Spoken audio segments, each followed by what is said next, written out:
ଦେବକୀଙ୍କ ଗର୍ଭକଷ୍ଟ ନିବାରଣ ପାଇଁ ଗୋଟିଏ ନୀତି ଉଦ୍ଦିଷ୍ଟ।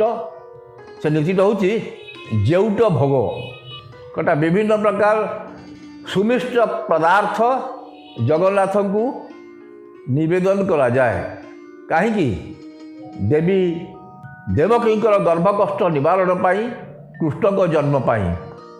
ମାତା ଦେବକୀଙ୍କର ଭୂମିକା ଜଗନ୍ନାଥ କରନ୍ତି।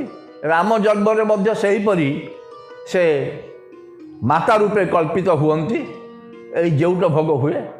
ତେଣୁ ସପ୍ତମୀରେ ଜେଉଟ ଭୋଗ ନୀତି ଶ୍ରୀମନ୍ଦିରରେ ହୁଏ, ଯାହାକି ଜନ୍ମାଷ୍ଟମୀର ପୂର୍ବଦିନ। ଜନ୍ମାଷ୍ଟମୀ ସେଦିନ ମଧ୍ୟରାତ୍ରିରେ କୃଷ୍ଣଙ୍କ ଜନ୍ମ ହେଇଥିଲା କଂସର କାରାଗାର ମଧ୍ୟରେ। ତେଣୁ ସନ୍ଧ୍ୟା ଧୂପ ପରେ ଏଇ